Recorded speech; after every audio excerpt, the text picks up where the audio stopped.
The 1986 Monster Beast Mega Van, still don't have a name for her. I don't know what we're calling the thing. Has some problems, has some issues. Well, what's up, guys? It's Daniel from Arms Family Homestead, and it's kind of a dreary, drizzly, just nasty kind of day. And the last 5 or 6 days have just been unbelievably awesome weather. Like, I'm talking mid 60s, low 70s, bright, sunshiny skies. And we were this close to pulling the trigger on doing our prescribed burn at the Mill Creek place. Now they're calling for another inch or so of rain today, tonight, this evening, into tomorrow. So that's going to set us back on our controlled burn plan over there. And rainy days kind of throw off all of my plans in general. So I really don't know what all we're going to get done today, what all we can accomplish, but still got to make some progress on something. So I'm going to start off. I'm going to work on some of our traps. Our foothold traps, we bought a bunch of new ones this year. I've got some old ones I'll show you that I'm not using, but they were actually my grandpa's old traps. And I've got some that a few fans have sent us, but not really coyote traps. But when we first bought all this set, there's like 10 or 11 traps there. They're a mix of Duke 550s and MB 550s. And I did not dye and wax them when I bought them. Everyone that's anyone in the trapping world knows traps have to be dyed and waxed. The dye kind of keeps them from rusting too bad, and the wax helps them operate, function better, knocks down some of the scent, and all the things. Well, I didn't do that because they were brand new, and I wanted to get a good coating of rust on them first, and just to prove that we could still catch coyotes without dipping them. And we did. We've caught 5 so far. I'm planning on moving our trapping operation over to the Mill Creek property, but I really don't want to go set out a whole bunch of traps and then have 10 or 15 extra guys in there and do a controlled burn. So I'm kind of holding off on that. But I do have some coyotes here showing up on game camera that are very mangy looking, and some areas where we've already caught coyotes. So I may go ahead, dip some of these in a different process than what I was saying, and set a few out. I don't know. Houston's not with me today. He's on day 3 of no school and no feeling good. He is a sick little boy. I'm 100% better. I feel great. DJ's getting over hers, but it's Houston's turn. So I was saying I had a bunch of older traps, and these are all leftovers from my grandfather. What are you doing, Izzy? You always show up in the dangest places, you know it? These are a mix of all kinds of different traps. I'll just pull a few out. Some of these are really old. Some of them would still work. No, I said I'd pull a few out. They're a tangled mess. Some of them would still work. Some of them do not. Some of them are just decoration pieces, really. So just a couple examples. I'm not a trap expert, but this is a double long spring. You can see it's even from 40 years ago, 40 plus. This is probably at least 40 years old. I'm 39. This may be 50 plus years old, but it still had the offset jaw, just like our new ones here. But I was trying to look. A lot of my grandpa's traps, he stamped his name into the pan. Look at this one. These are pretty cool right here. These will actually, see how that's bowed up? When this trap is set, well, matter of fact, give me just a second. I'll set this. These things jump up. They're pretty cool the way they function. There's one with his initials or his name stamped in. I don't know if you guys can see it or not. Come on, focus camera. See right there, it says J.A. Arms. There you go. He stamped his name into all of his traps in case, well, legally, if he was trapping on other people's property, he had to do that. This one has it too, J.A. Arms.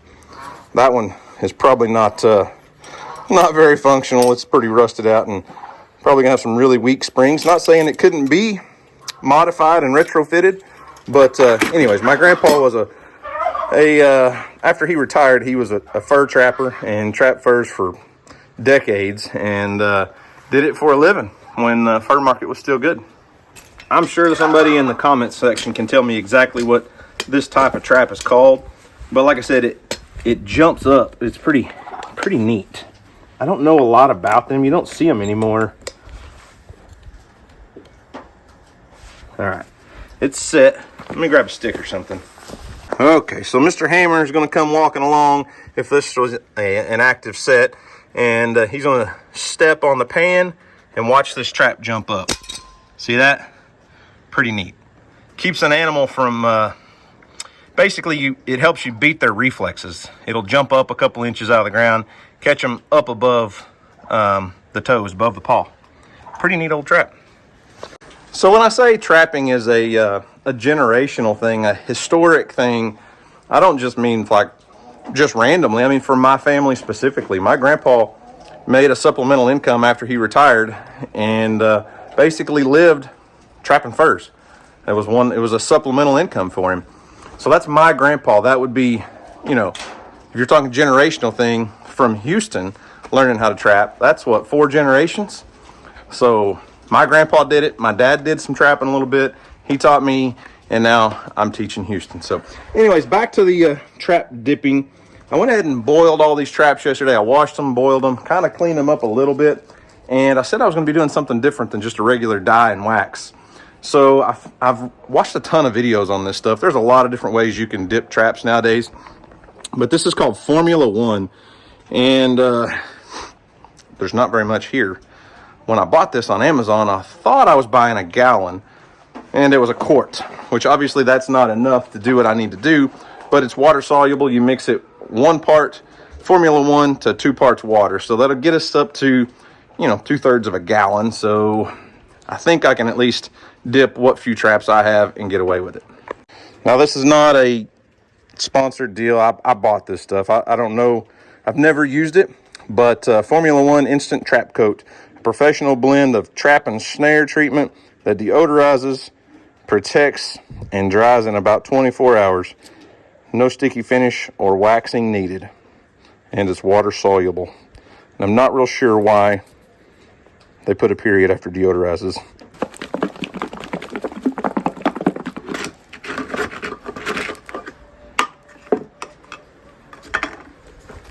Well, it's thick stuff now. It's like a putty almost.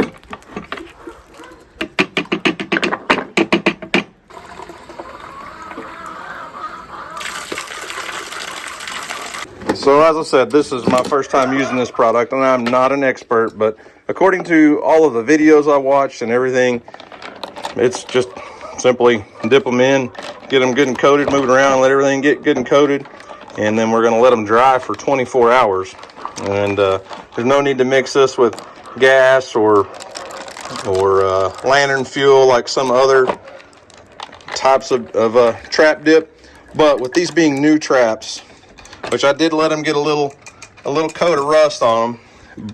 Even with that though, with them being new traps, they do recommend dipping them twice. So we're going to see how they turn out. But like I said, first time trying it, not an expert. Flip that over and let it drain off of there.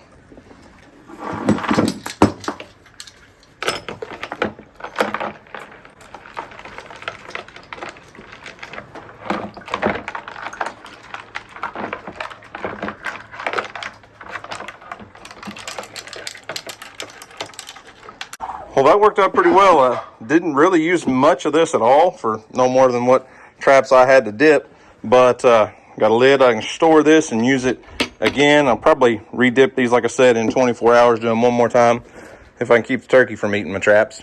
So we've got our 10 Duke 550s and MB 550s. I did have 2 brand new Duke 650 traps that I went ahead and dipped. So we'll see how they look after they dry for 24 hours, but it should help keep them from rusting, and it basically, in a sense, lubricates all the moving parts. So when that trap's sitting down in the ground, it's got less friction when an animal sets it off. So the next thing I want to talk about is the van. Houston and I did a camping video out of this thing, I don't know, week and a half or so ago. That video's got like 130,000, 140,000 views on YouTube and did really well on Facebook. But it's pretty. Like, this thing is very pretty to look at.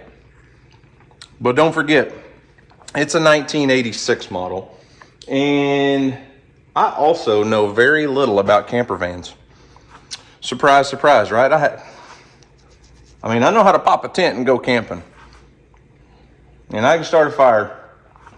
Don't know the first thing about camper vans. So thing's got a few issues, a few problems. I talked about some of it on our little short video I posted on Facebook a while back. But being a 1986 model, I think you kind of understand when you buy something that old, almost 40 years old, it's going to come with some issues. But I'm not going to lie. It's the prettiest 1986 model van I've ever seen. So, first off, the rear bumper is broken. And it's going to be a super simple fix. Let me grab a flashlight real quick. So when Houston and I were driving, we were taking this thing to Walmart to town to get supplies and groceries and stuff for our little camping trip. As we're coming up out of the creek on our own property, we hadn't even made it out of our driveway, I heard a loud pop. But I had no idea what it was. I was like, maybe it was suspension, and it's a 1986. It rattles and pops and makes noises. Then I looked in my right side mirror, and I could see the spare tire swinging out beside the van. So right now, obviously, it is this is our spare tire mount, and it's supposed to swing level.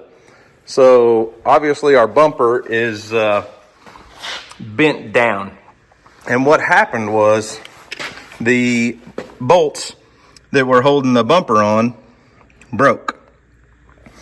And so it had two bolts on either side, and they just sheared off, and I'll show you one of them. So I have no idea where the round head of that went, but it just snapped off. So the good thing is I can take the two existing ones out and replace those. I'm going to get some good grade 8 bolts and some big washers, but I'm curious about, you see that gap right there at the bottom? That busted loose right there. So we're going to have to take the bumper off and look at it. May need to re-weld that bottom part back up. I don't know if you guys can really even tell. You see what I'm talking about there? It's one of those things you won't know till you get it apart. And just quite honestly, when this thing is, holding a spare tire, it's a 37-inch tire. And that's a lot of weight. So I'll have to do some re-rigging on the rear bumper for sure. And the next thing, so a lot of this van is insulated, at least, I'm not going to say really well, it's insulated somewhat. So when the guy was building it, you can see he added some insulation in here to help, keep it warm in the wintertime. But like the doors, so I don't know if I showed you guys this, but these are basically just window coverings. The guy that built the van, his mom sewed these up for him, and they have magnets all in them. So you just sit that up there, and you've got a window covering for privacy when you're parked. And it offers a little bit of insulation in there for, keeping the windows from fogging over. But the door panels are not here, the inserts. But there's no insulation whatsoever. So when you shut any of the doors, it sounds like a big hollow door. So what I'm thinking about doing is coming in with some spray foam. So, I bought a spray foam kit when we did the insulation in the cabin. And I think you could come in here, maybe not fill the whole cavity full of spray foam, but put a lot of spray foam, and that would do some sound deadening and help insulate these doors a little bit, because they're pretty much all that way. There's no door panels, which, I don't think those covers look half bad. They kind of look like they belong there when you're not using them on the windows. But so the reason he just basically left all of them the way they were and didn't put the factory panels back in is it was extra storage. He told me he could, store all kinds of stuff down in these door panels. But they do sound like big, empty, hollow door shells. So I think it'd be a pretty simple, straightforward process to kind of tape off some of the openings, some of the door latches and hinges and things, and just fill those cavities up with a lot of spray foam. Matter of fact, I've got spray foam sitting right here. This was a DIY spray foam kit that I bought on Amazon when I was insulating the roof of a deer blind this past late summer, early fall. So that's all pretty easy, simple stuff. One thing I'm probably going to take it to a mechanic, let them tear into the dash, because the speedometer, the fuel gauge, the windshield wipers, and a couple other things don't work. Temperature gauge, alternator, your voltage gauge, some of the gauges work. It's not like the whole cluster's out, but there's definitely some wiring issues. I want to see if we can get the fuel gauge working. I've got a digital speedometer that plugs into like a cigarette lighter plug. Works really well. It's just fine. But not having a fuel gauge, there's kind of an issue there. Because as you can see, this thing from the factory was built with two fuel tanks. Now, I'm not sure why they're different, but a lot of the old Ford pickups, my first Ford pickup when I was 16 had two fuel tanks. Well, that means you don't have one big tank. You have like two 17-gallon, 15-gallon, whatever it is. Problem is, that fuel tank is not existent. There is no tank in there. So we only have one tank and no fuel gauge. You see the problem we could run into here with only, say, 17 gallons of fuel? I do not want to be out running around and run out of gas. So when we redo the bumper and put that spare tire mount back on there, I think what we may do is make another swing out like that one for the other side that we could put like a couple jerry cans, a couple fuel cans on. And we could carry some fuel up top or something, but I really feel like with just one fuel tank on here, you're not going to get a lot of distance. Not that we plan on driving across country in this thing, but at 10 miles to the gallon, you're looking at about every 150 miles, you better find a gas station. Problem is you have to remember 150 miles. Oh, and the odometer doesn't work. That's a interesting problem. If you don't have a fuel gauge or an odometer, you just don't know how much gas you got. So those should be fairly simple issues.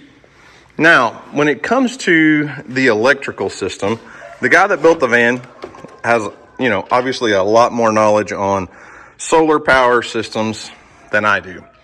And this thing's got multiple solar panels on the roof. I don't know if you can see them from here or not. And he did take out a few components when he sold the van. Now, he had a couple, like the lithium ion phosphate batteries, what are they? Life PO4, whatever they call them. Lithium batteries. He had two of those. And that, gives you a couple hundred amp hours of battery. He took those out and replaced it with one deep cycle battery. And I really don't think this one's in good shape. So I've been having some problems with the Webasto diesel heater. And I was thinking when we were camping, it was because the battery was dead. So I charged up an extra battery and I've been trying to figure out the problem. I think we got a whole separate issue with the Webasto heater.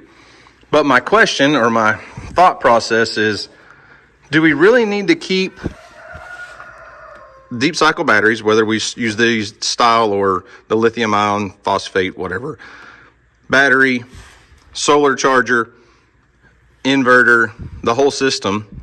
Do we really need to do that route when I've got a whole wall of these solar generators?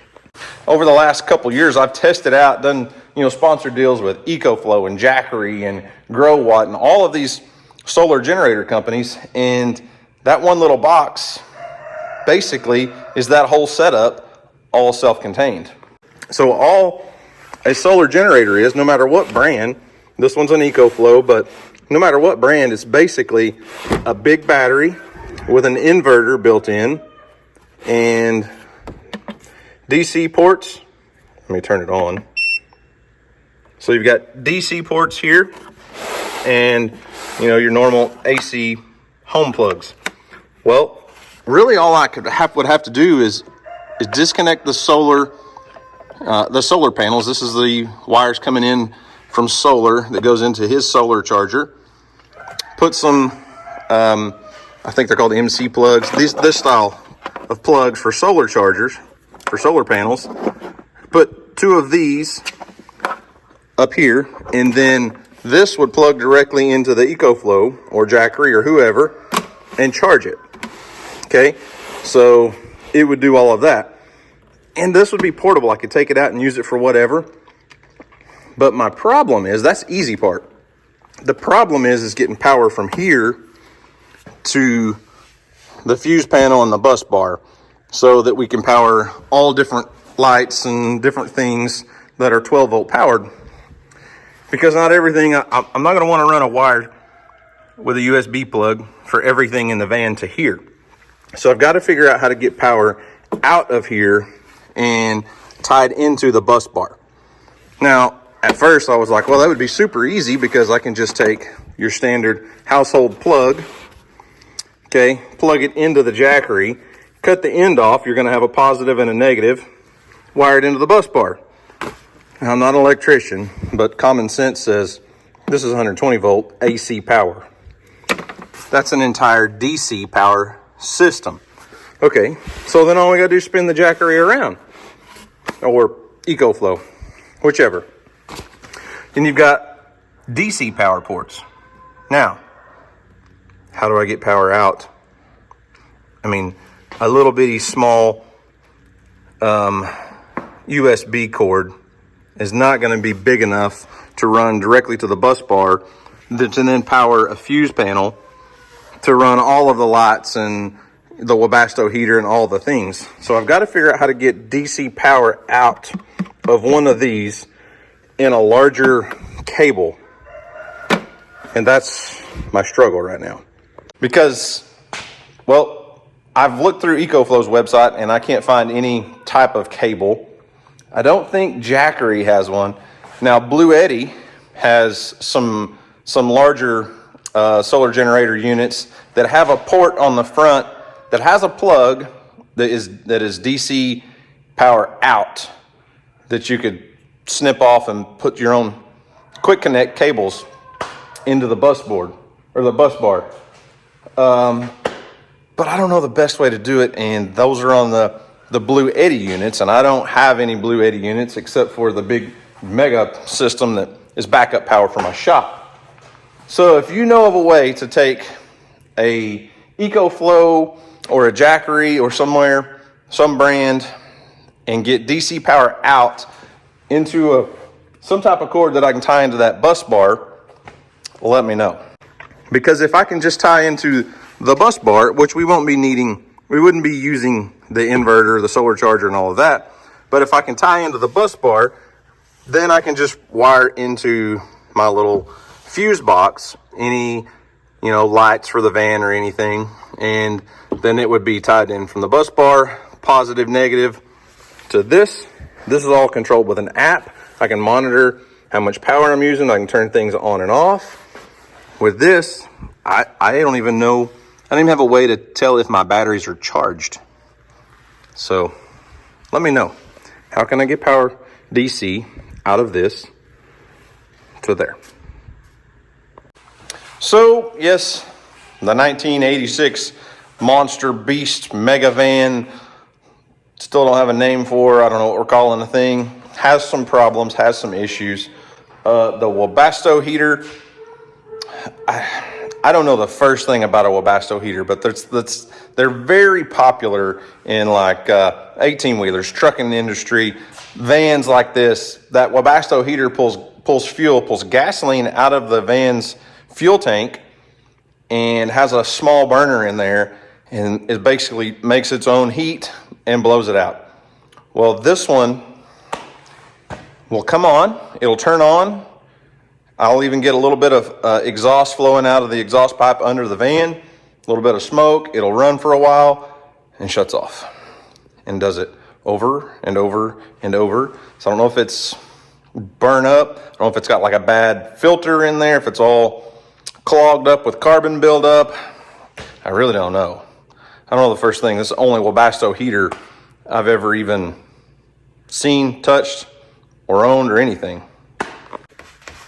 So the controller for this Webasto was never actually mounted in place. So I'll go ahead and turn it on. See, it powers on, and it's mounted under the bed in this box. You can hear it running.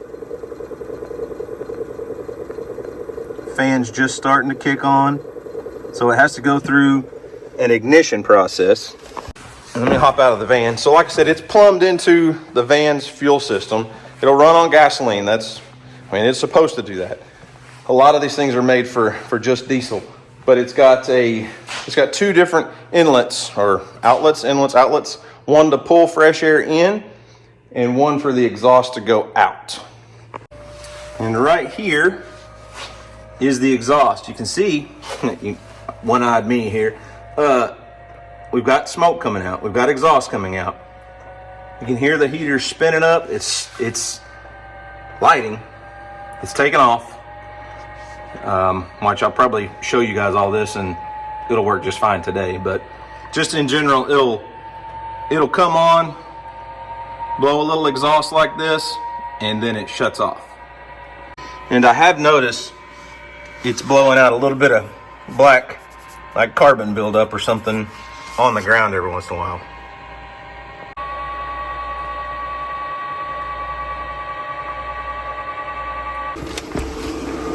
So it's spinning up.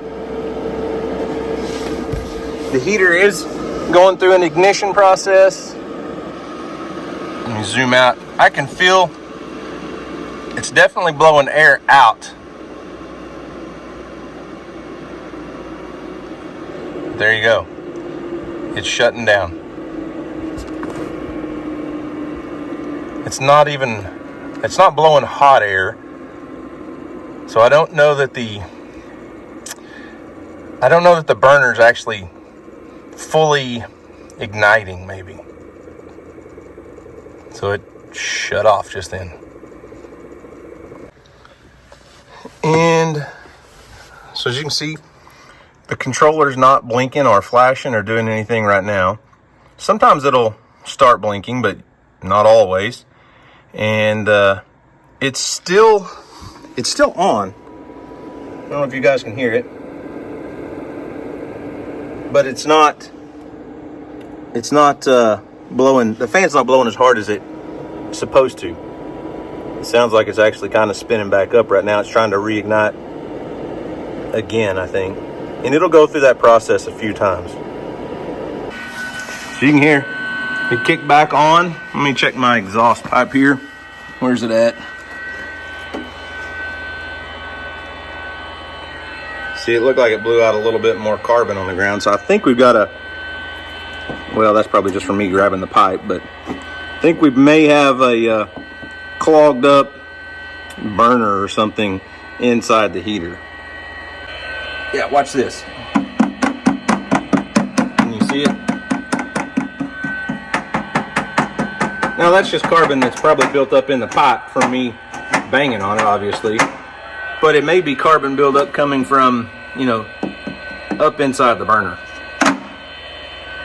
You guys really can't even see it, but you can probably see it as it hits the ground. So no heat out of the Webasto heater. Now, probably gonna have to take it apart and work on it, but I'm not an expert on Webasto heaters. What I do know is I have a propane buddy heater that I can hook into the propane system of the van that runs the stove, set a buddy heater in between the two front seats, and it'd cook us out of that van. I have no doubt. I've got a buddy heater at the cabin, and Houston and I've stayed the night over there on some pretty cold nights.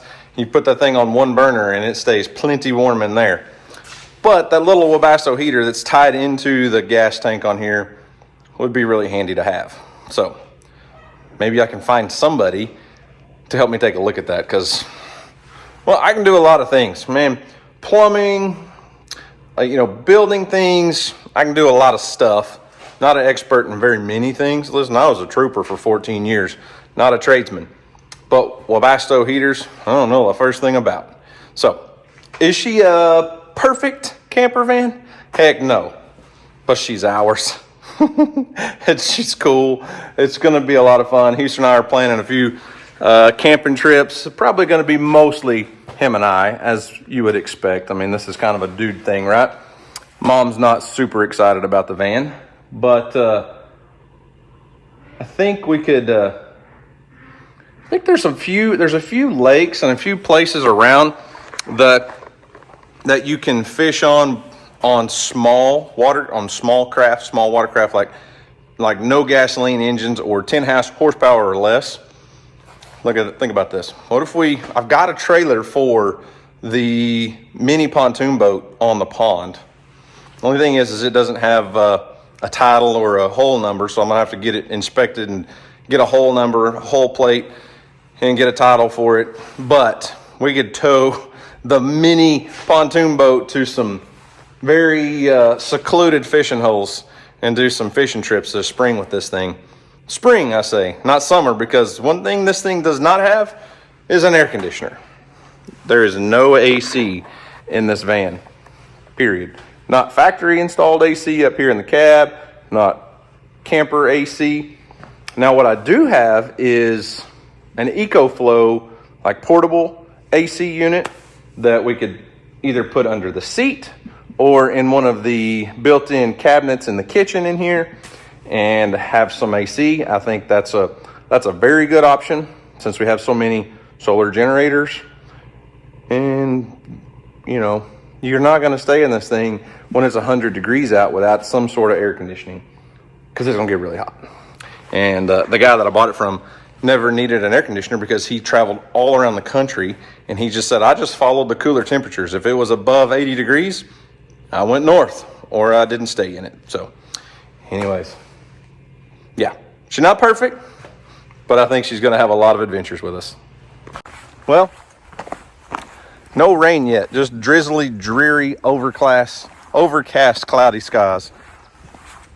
And I think I may fire up the 574 and put the land plane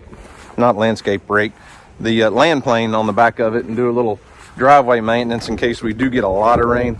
I want to try to prevent any big washouts. And now that it's a little bit moist out here, the driveway works. You know, that gravel works up a lot better when there's a little bit of moisture. When it's really, really dry, the gravel driveway just doesn't pack down very well.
I know I've probably said this 1,000 times, but this little TYM 574 tractor with the cab is just, it's a perfect little tractor for my needs. This Hawk thinks it's not the perfect tractor for his needs, apparently. But for doing things like light brush hog work, this land plane to work on my driveway, moving hay, you know, it's not a tractor you're gonna go here and bale hay with every day. It'll pull my 10-foot Rhino flex swing mower just fine. It does a great job with that. Probably not something you'd want to use all day, every day. Maybe want something a little more horsepower. But overall, this thing's got like 211 hours. I've had it now for 2.5 years, something like that. Used it for a little bit of everything, and it's been a great tractor.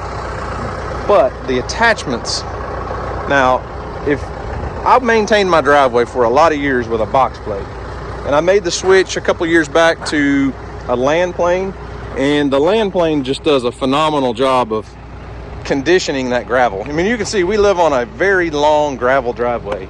It takes a lot of gravel every year to maintain this, so it's, you know, pleasant to drive on. But that land plane does a really, really good job of just pulling that gravel up and kind of freshening it up a little bit.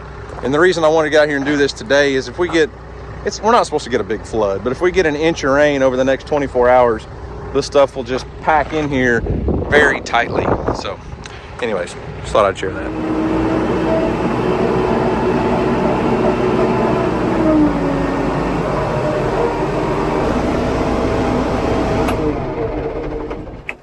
All right, y'all, it looks like we're fixing to get a little bit of rain, and I've got to feed the animals real quick before it does rain. And then I've got to get in the house and change because Emily's got a basketball game tonight. We're going to go watch her play ball, and I'll pick back up tomorrow and let you know how the Formula One did on the traps.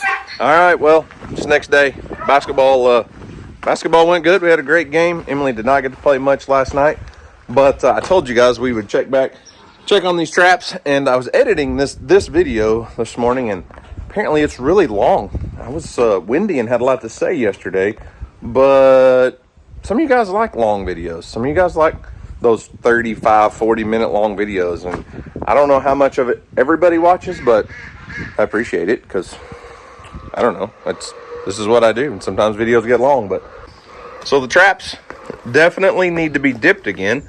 There's a lot of rust showing through, so I'm going to go ahead and dip them in that Formula One again and see if we can get a darker coating on there, a little bit less rust. But having that rust on there is not a bad thing because that's really what the Formula One is supposed to adhere to.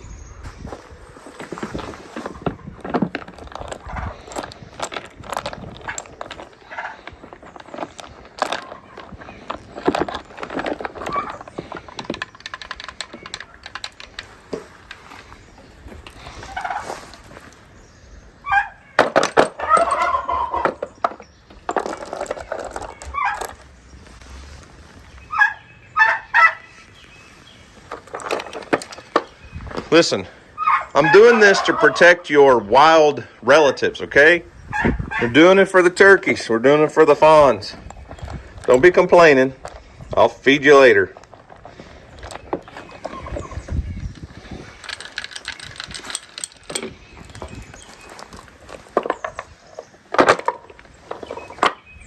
All right, kind of looks like a mess, but everything's been dipped twice. Now we're gonna let these dry for 24 hours again, and we'll see how they turn out. May have to have a third dipping. I don't know. We'll see. So anyways, like I said, I know this video's run a little bit long, but I just kind of wanted to share a few things with you guys about the van and life and trapping and, you know, all the things. So guys, do something today to make somebody smile, because you never know, it just might change the world. Guys, thanks for watching. I hope you enjoyed it. You guys have a great day, and as always, we'll see you on the next video.